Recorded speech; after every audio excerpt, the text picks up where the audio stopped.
Bueno, estamos con Eduardo Cabrera.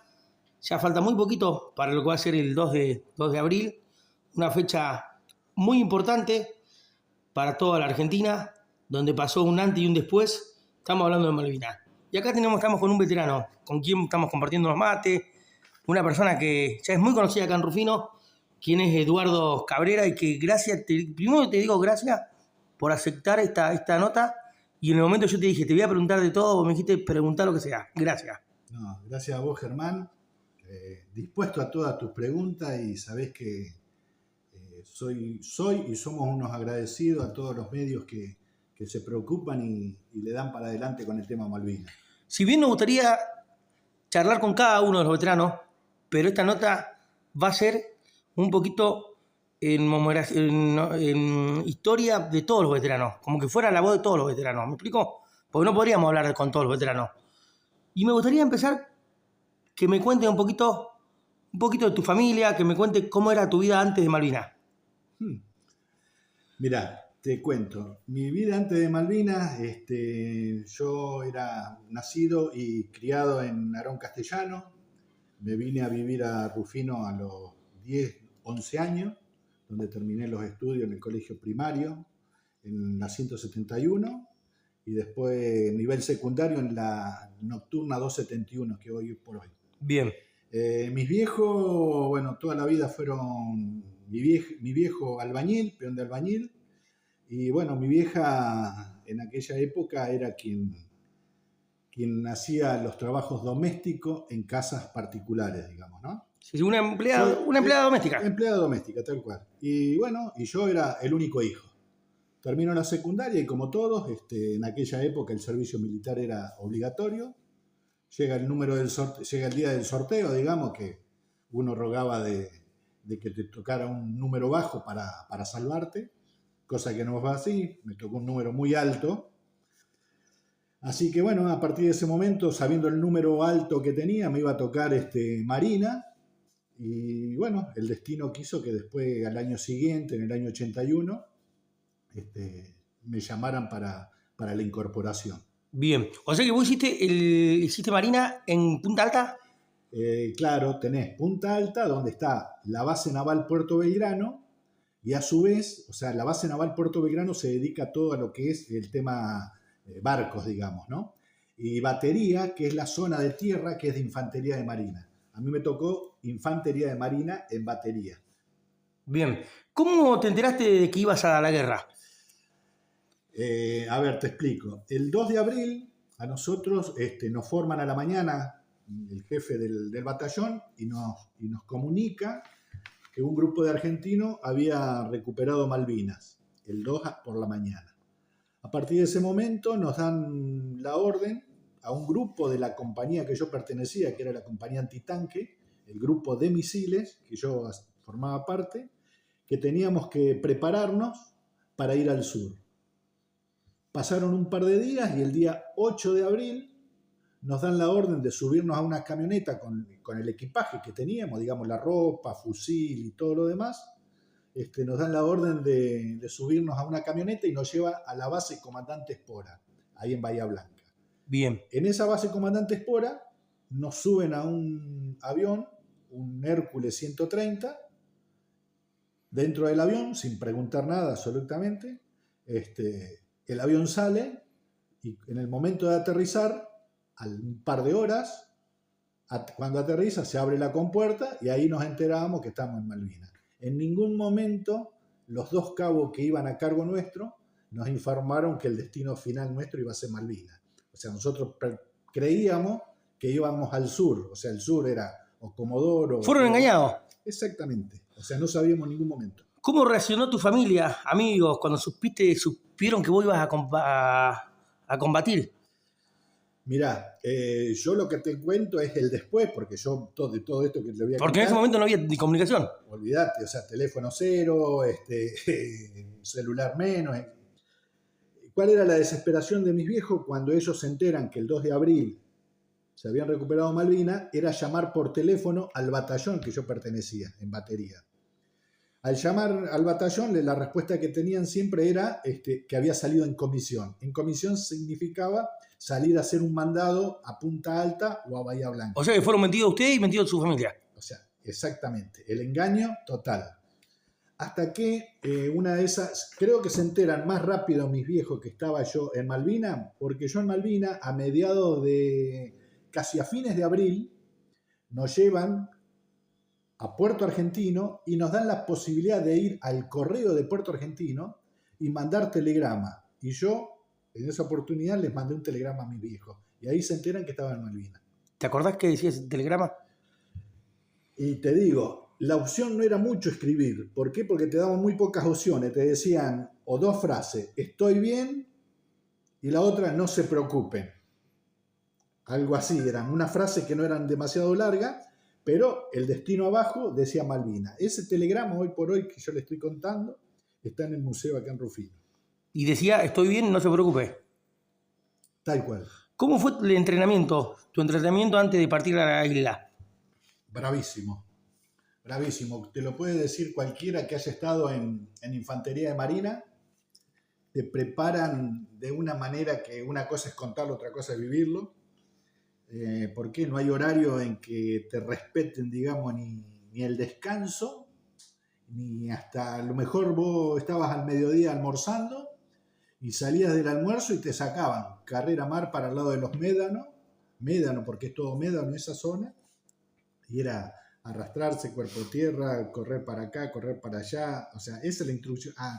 Físicamente éramos unas bestias. Y después, bueno, el entrenamiento normal con armas, con fusiles, en el caso mío que yo estaba con el tema de misiles, que eran misiles antitanque, era la práctica diaria, pero yo ya venía con unos cuantos meses de antigüedad. Yo había entrado en agosto del 81, o sea que yo ya tenía varios meses de preparación, o sea que yo ya sabía manejar un arma. Ya sabía bastante.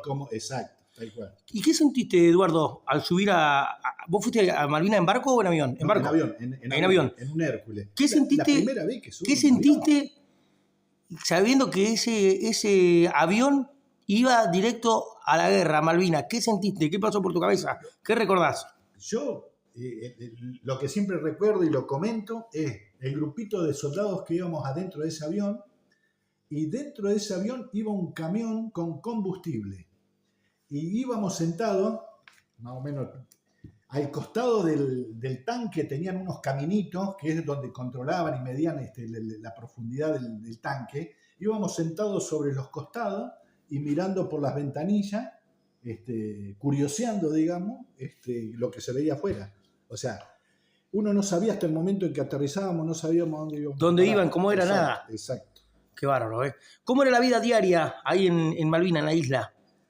Los primeros días nosotros, hasta que nos dieron la ubicación, porque nosotros teníamos que tener una ubicación, digamos, medio estratégica, porque el misil era para evitar posibles desembarcos del enemigo, o sea, eran antitanque, era para evitar el desembarco.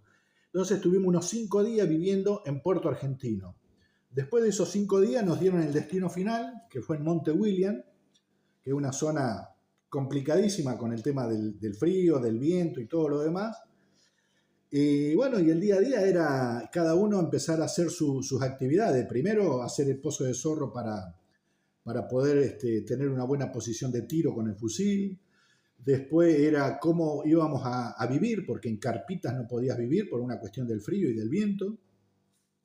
Entonces era tratar de mejorar el lugar donde estábamos con 4 soldados y 2 cabos. Es donde habíamos hecho una cueva, y esa cueva era tratar de que no se humedeciera, no hubiese barro. ¿Por qué? Vos haces un pocito de 20 centímetros y había agua. Y brotaba el agua. Entonces era complicado con el tema de la humedad, ¿no? Imagínate, el frío, mojado. Nosotros hicimos un pozo, para que vos te des una idea, en el tamaño de una cuneta. Sí. 2 metros de ancho por 4 de largo. Hacete esa idea. Y arriba era todo ese hueco, y arriba quedaba al aire libre. Esa parte del aire libre había, yo siempre lo cuento, había una casilla abandonada, una casilla de esas de campamento, la desarmamos, le sacamos todas las chapas y con las varillas hacíamos travesaños y los poníamos en el hueco del pozo. Arriba. Y las chapas las poníamos arriba. Y la tierra que habíamos sacado la poníamos arriba de las chapas. En todas las paredes de eso que brotaba el agua, de la misma casilla le sacamos el revestimiento que tenía, se lo pusimos dentro de esas paredes que brotaba el agua, clavado con unas astillas de madera, y el piso poníamos piedras, y arriba de esas piedras poníamos las tapas de madera de los cajones de misiles, que eran más o menos de 60 centímetros de ancho por 1,20 de largo. Ese era el piso. ¿Cuántos vivían ahí? Ahí éramos 6, eran los 2 cabos con 4 soldados, que éramos un grupito que tirábamos con los misiles. ¿Durante cuánto tiempo ahí? Y calculale desde el 15 de abril hasta el 13 de junio. Muchísimo, un mes. 2 meses. 2 meses, perdón. Sí. Abril, mayo, junio, sí. Sí. ¿Recordás el primer enfrentamiento o bombardeo que tuvieron? Primero. A partir del 1 de mayo, que fue el bombardeo al aeropuerto, nosotros estábamos lejos del aeropuerto, pero se veía, digamos, cuando fue el primer ataque. Y después, a partir de ahí, desde el 1 de mayo, todas las noches era el bombardeo naval. O sea, tiraban con los barcos a las posiciones que estábamos nosotros. Entonces era agarrar el casco, el poncho de agua y salir de las posiciones y cubrirte atrás de algunas piedras. Esas eran todas las noches que tuvimos desde el 1 de mayo, te puedo decir hasta fines de mayo. Todos los días. Era toda la noche. Toda la noche. Toda la noche. Era, ¿para qué? Para que vos no descansaras. Entonces vos andabas... Matarte psicológicamente. Exactamente. Y estar medio zombie. O sea, durante el día vos estabas muerto de sueño. Imagínate. ¿Tuviste algún compañero, Eduardo, que te marcó especialmente en la guerra? Mirá, nosotros siempre nos tratamos como hermanos, ¿viste? Cuando vos decís un veterano de Malvinas, somos todos hermanos de la turba. Pero yo te cuento que de los 4 soldados y los 2 cabos, ahí no había diferencia. Nadie era cabo ni nadie era soldado, éramos todos uno. Y llegaba el momento en que, claro, los momentos eran de bombardeo, si no eran la amenaza constante de los aviones que te tiraban bombas, si no donde estábamos nosotros un poco cerca, o más allá, o más acá, era el confiarte y empezar a hablar de las cosas que vos tenías, o sea, de tu familia. Che, mirá, fíjate, cualquier cosa, si yo no vuelvo, yo tengo mi viejo esto, mi vieja esta, tengo esto. O sea, todas esas intimidades que vos decís que no se las contaría a nadie, bueno, llegaba el momento que vos se la contaba y todos sabíamos de todo. O sea, por eso siempre los 6 éramos siempre uno. Y cuando te dicen, che, y los cabos eran igual que nosotros. Justo te iba a preguntar una pregunta, pero ya me respondiste. ¿Cómo era la relación tuya con los oficiales superiores? Era igual. Estos 2 cabos tenían un par de años más que nosotros. Ponele, tendrían 24 años, nosotros teníamos 19. Pero pasaban a ser un soldado más. ¿Qué comían? ¿Cómo hacían para mantenerse con fuerza? Comer. ¿Complicado? Comer, sí. Mientras estábamos en Puerto Argentino, la comida era bárbara. El tema es cuando vos estás en el medio del campo, eso es lo que tiene que saber la gente a veces, que una cosa es el que estaba más cerca de Puerto Argentino y el que estaba más en el medio del campo. Yo siempre digo, mirá, si vos estás a una distancia 20, 30 kilómetros y estás en un lugar donde hay combate, es difícil que te llegue la mercadería. O sea, y vos, encargado de la cocina donde la vas a buscar, tenés que empezar a acomodar para que esa comida se vaya estirando hasta donde más se pueda. Entonces, en el caso nuestro, íbamos a buscar la comida, teníamos que caminar 1,5 kilómetros para ir a buscarla a la cocina, 1,5 kilómetros para volver, llevábamos una olla térmica, comíamos los 6 que éramos del grupo de compañía, del grupo de misiles, y un grupo de cañones que estaban cerca nuestro, entonces íbamos y traíamos la comida todos los días. Esa era la función que teníamos para alimentarnos. Y si vos no ibas a buscar la comida, chau, no comías. Y en la comida era guiso de arroz, guiso de fideo, y dale que va. Y yo siempre le digo a los chicos cuando van a las charlas, no pidan ni milanesa, ni papa frita, ni un bife, ni nada. O sea, era tipo picadillo, corned beef me parece que se llama, que es como el picadillo, sí, que se muele todo y te da un gusto a carne, pero carne cero. ¿Cómo fue el último día de combate para vos? Los últimos días. Los últimos días. Porque los últimos días, hasta el 13-14 de junio, fueron los más complicados que se me pueda haber cruzado por la cabeza. Era el continuo bombardeo, digamos, vamos a llamarlo así, de los morteros. O sea, los morteros van tirando tiros a diferente distancia y esos impactos que van haciendo en el piso van volando las diferentes tipos de esquirlas, que son las que te matan, son las esquirlas. Y ahí es donde en realidad aprendés a retroceder y a correr.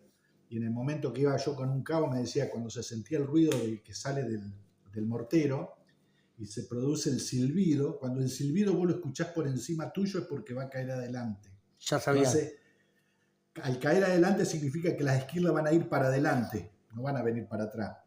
Diferente cuando el silbido, cuando golpea en el mortero, el silbido se corta, es porque va a caer atrás tuyo. Ahí sí, tirate cuerpo a tierra porque...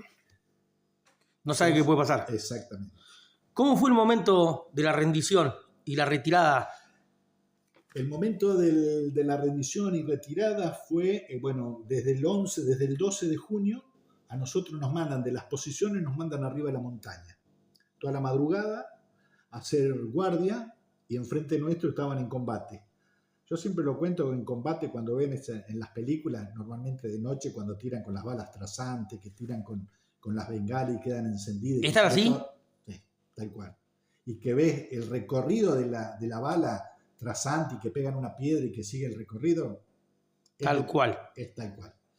Estuvimos toda la noche. En el caso mío, con otros que nos tocó dormir, cuando nos despertamos estábamos tapados de nieve, porque había nevado. Estábamos dentro de la bolsa de cama, tapados con una frazada. Nos dan la orden, nos despiertan, nos dan la orden porque se venían los ingleses, que después yo, leyendo y más o menos instruyéndome un poco, debajo del pie de la montaña donde estábamos nosotros, le habían dado la orden de alto a los gurkas, los famosos gurkas, que eran aquellos nepaleses que eran especialistas en el deshuello y todas las barbaridades que se dijeron. Ahí fue en el momento que uno se sintió con más miedo. Miedo tenés siempre, aunque dicen que lo podés mostrar o no. Pero en estos casos yo creo que el miedo va por dentro y no lo demostrás. Nunca se demuestra. No, yo creo que va todo por dentro. Y por ahí al miedo tenés que vencerlo, me parece. Así que nos dieron la orden de que teníamos que hacernos fuertes porque se venían los ingleses. Los veíamos porque ya estaban atacando en la bajada de la montaña. Y eran como las 7, más tirando cerca 8 o 9 de la mañana, cuando ya a punto de entrar en combate, digamos, porque se venían los ingleses. Dan como un alto el fuego, y que teníamos que retroceder a Sapperhill, que era la montaña más próxima que teníamos. Todos. A partir de ese momento dice un cabo, el cabo Gómez, hoy por hoy yo siempre lo recuerdo, tengo contacto y hablo con él. Me dice, Cabrera, dice, porque allá el problema era la comida. Entonces vamos, Cabrera, a pasar por las posiciones y dentro de la bolsa cama agarrar las comidas que teníamos envasadas. La puse la comida dentro de la bolsa cama, al hombro, con el otro hombro del fusil, y empezar a retroceder hacia la otra montaña. En la otra montaña, lógicamente, estaban el resto de los argentinos. Y ahí fue cuando yo te comentaba hoy con el tema de los morteros, que tirábamos cuerpo a tierra, las esquirlas al rojo vivo que caían cerca de uno, y sentís el enfriamiento de ese pedazo de hierro que viene al rojo vivo caer al lado, que te podía haber tocado o no, solamente Dios sabe en ese momento. Nos dan la orden del repliegue, llegamos a Sapperhill, que era el otro monte, y ahí a la media mañana, cerca de las 11, una cosa así, dice que nos dan la otra orden, que era replegarnos a Puerto Argentino. Y ahí nos enteramos, porque nadie era que te decía, che, loco, ¿va a pasar esto? Está pasando esto, de nada, vos no te enterabas de nada. ¿Y cómo fue el regreso a la Argentina?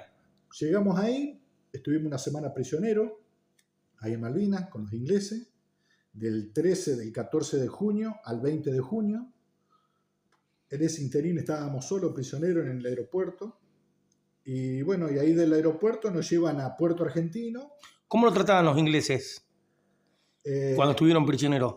a ver, cuando estábamos prisioneros estábamos aislados. Estábamos en un lugar donde la única forma que vos tenías de zafar, de escaparte, era pasar por un puente. Después todo lo demás era agua. O sea que no No tenía escapatoria. tenía otra escapatoria. Así que bueno, no, el trato con ellos durante la noche no te vigilaban, digamos, pero sí vigilaban la parte del puente. Bien. Y durante el día andaban con helicópteros arriba nuestro, con las puertas abiertas, ¿viste? Como lo ven en las películas. Y bueno, ahí estuvimos hasta el 20 de junio, y el 20 de junio nos dan la orden de que teníamos que regresar a Puerto Argentino. Llegamos a Puerto Argentino, nos meten en un galpón, y en ese galpón iban sacando de a grupos de argentinos, ya con los ingleses, ¿eh? O sea, el trato con los ingleses cuando entramos a Puerto Argentino, pusieron el sable bayoneta en el fusil de ellos y nos empezaron a empujar. Bueno, nos metieron ahí en un galpón, y en ese galpón iban sacando de a grupos, pasábamos por un muelle, y en ese muelle nos iban a un lanchón que era todo plano. Ahí íbamos sentaditos uno al lado de otro, y ese lanchón salió mar adentro. Y mar adentro unos 500 metros, por decir, no tener un poco, se veía todo iluminado, ya era de noche prácticamente, todo iluminado. Algo así, yo siempre les digo, un poquito más alto que el Hotel Astor, una cosa toda iluminada, imponente, y era el rompehielo Almirante Iriza, argentino, que es el famoso rompehielo que va a la Antártida, que hace las expediciones por una cuestión de que está preparado para llegar a través del hielo. Así que en eso llegamos ahí, nos subimos, tipo escalera de soga, allá arriba nos recibe un jefe, nos bañamos. Me bañé 2 veces únicamente en Malvinas, de los 70 y pico días, para que tengan más o menos una idea de que no había baño, no había nada. Ahí nos recibe uno de los un gran jefe, y llegamos a Ushuaia, y de Ushuaia en avión a Bahía Blanca. Esa fue la llegada. ¿Y el trato, cómo los trató la sociedad al volver de Malvinas? Yo siempre digo que, primero, que a nosotros cuando nos dan la baja, que nos retiramos, digamos, de la fuerza, era como que nos tenían prohibido hablar del tema. Entre esa, digamos, amenaza, y entre que la gente por ahí o no sabía o no te quería preguntar por X motivo. Por miedo. Exacto. Había esa distancia entre uno y la gente. Entonces ahí en el medio estaba todas las dudas. O sea, ¿qué hago? ¿Le pregunto? ¿No le pregunto? Entonces pasó un largo tiempo que uno recién dice, sí que vos estuviste, pim, pum. Y ahí uno, en mi caso, yo soy de hablar y de contar. O sea, por ahí hay otros que no lo hacen. Les cuesta más. Exacto. ¿Sentís que hoy los veteranos tienen el reconocimiento que merecen? Yo no sé si uno tiene, digamos, o tiene la obligación de reconocernos o algo. Yo siempre digo, o sea, uno prefiere ser humilde, como lo he sido siempre o lo somos siempre. Uno quiere que se reconozca a los que quedaron, que dieron la vida por la patria, ¿no? Dieron la vida, éramos soldados, nadie había elegido la profesión, diferente al que eligió la profesión de ser militar, digamos. Entonces yo creo que hoy la sociedad es demasiado que hace por nosotros, en muchos lugares, ¿viste? Entonces, no sé si hay un tope para decir si uno puede estar o no de acuerdo, porque no todos los veteranos pensamos de la misma manera. Exacto. Contame, Eduardo, ¿cómo fue cuando ese abrazo con tu vieja, con tu viejo? Sí te cuento. Mi viejo desesperado porque yo mandé un par de cartas de Malvinas y ellos las recibieron, como ellos también escribieron y yo no las recibí acá en el batallón a mi regreso. ¿Por qué? Porque las abrían, te las leían de acuerdo a lo que iba adentro. La mandaban. Exacto. Yo llego al batallón, me dan una licencia, ¿no? Y en ese interín mis viejos seguían llamando al batallón preguntando por mí. Desesperado. Desesperado. ¿Qué hago? Yo cuando llego en el batallón donde yo estaba, yo digo que era como un pequeño pueblo, porque eran barrios militares, donde vivían todos los militares, había cine, había lavandería, había carpintería, que trabajaban civiles en esa zona. Había cine y había correo. Cuando nosotros llegamos al batallón nos dan la posibilidad de salir y mandar un telegrama. Entonces, ¿qué es lo que hago? Mando ese telegrama a mis viejos, le digo, ya regresé de Malvinas, estoy bien. Ellos lo recibieron. A los pocos días nos dan una licencia y esa licencia era, te daban el pasaje gratis para ir en tren. Vos imaginate, de ir en tren de Bahía Blanca a Buenos Aires, porque era así el pasaje, a Bahía Blanca a Buenos Aires, de Buenos Aires a Rufino tardaba una semana. ¿Está? Por la demora. ¿Qué es lo que hace? Cuando nos dan esa salida, nos pagan un sueldo que es zona sur. El soldado siempre cobraba un pequeño sueldito. Como nos pagan el sueldo de zona sur de 3 meses, nos dan, vamos a calcularle, 50.000 pesos. Entonces, ¿qué es lo que me dije para mí adentro? Digo, me voy a la terminal, saco un pasaje y me vengo derecho viejo para acá. Demoro menos, estoy en 4 horas, en 5 horas, estaba en el pueblo. Dicho y hecho, yo hago eso y mis viejos y mis tíos empiezan a averiguar al batallón. Entonces le dicen, no, salió de baja, que salió de licencia, qué sé yo. Y alguien le dijo, mirá, no va por colectivo, no va en tren, en colectivo. Y se va en colectivo. Yo sin saber todo eso, en el colectivo para, ya arriba del colectivo, el colectivo para en Trenquelauquen, yo del lado del pasillo, gente que subía, que bajaba, por ahí sube una persona y me dice, Eduardo, me dice. Yo digo, ¿quién es? Ya se me habían borrado todo. Era mi tía, mi tío y mi viejo habían ido al encuentro del colectivo. Así que bueno, beso, abrazo y qué sé yo. Me bajé del colectivo, le digo al colectivero, chao, me voy en auto y me vine en auto. Y con acá con mi vieja, ni te imaginás lo que fue. Qué emocionante. Imagínate. Aparte lo que uno después se entera, el sufrimiento tanto de las viejas. Todo lo que pasaron. De ir a la iglesia a las 7 de la mañana, de qué sé yo, miles de cosas que uno se va enterando del sufrimiento, ¿no? Olvídate. Aparte, ser el único hijo. ¿Qué opinas, Eduardo, de la enseñanza sobre Malvinas en la escuela? Yo creo que es fundamental para no perder lo que son las raíces y es fundamental no perder la causa malvina. Y yo creo que lo mejor que se puede hacer es transmitirle a los chicos, a los que vienen de atrás, lo que fue Malvinas. No solamente, viste, que dicen, sí, no, los libros, aprovechen que están. Sí, deberían aprovechar y escuchar a diferentes veteranos, no siempre lo mismo, viste, qué sé yo. O sea, puedo hablar yo, puedo hablar chicos de otros lugares, pero todos te van a decir lo mismo, es malvinizar, es querer lo que es nuestro. Gracias, Eduardo. Gracias por esta nota. La verdad que creo que tocamos casi todos los temas. Sí. Y bien profundo. Te agradezco de corazón. Espero que no te hayas sentido incómodo. No. Quise hacerla de la mejor forma.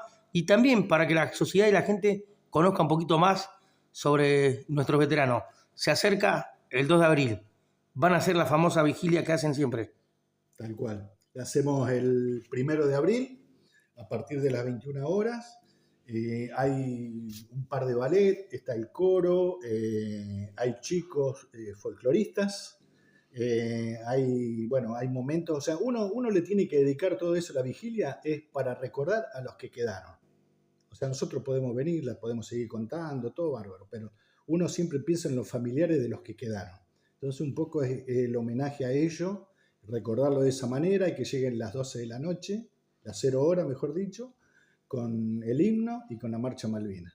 O sea, un poco lo que podemos transmitir nosotros mientras podamos, lo vamos a seguir haciendo con las cosas que tenemos en el museo, transmitirle a los chicos como recibimos diariamente. Es la mejor forma de malvinizar, como decimos nosotros. Y haciendo lo que vos hacés, Germán, más allá de lo hacés con un gran corazón, todas estas cosas a uno le llega, te soy sinceramente, me emociona. Pero uno se pone viejo por ahí medio melancólico, pero la verdad que la humildad puede más que cualquier cosa. Te agradezco a vos, Eduardo, y bueno, y saludo a todos, un abrazo grande a todos los veteranos de Malvinas. fuiste vos, la palabra, la voz, para todos los veteranos de acá, de nuestra ciudad, que tenemos varios veteranos. Tal cual, tal cual. Lo que pasa es que algunos son medio vagos, no les gusta el micrófono. O no se animan a hablar. Mirá, no hablan en el micrófono, pero vos a invitarlo a un asado vas a ver cómo te hablan. Bueno, muchas gracias. Bueno, gracias a vos, Germán, y a todos los oyentes. Charlamos con Eduardo Cabrera, veterano de Malvinas.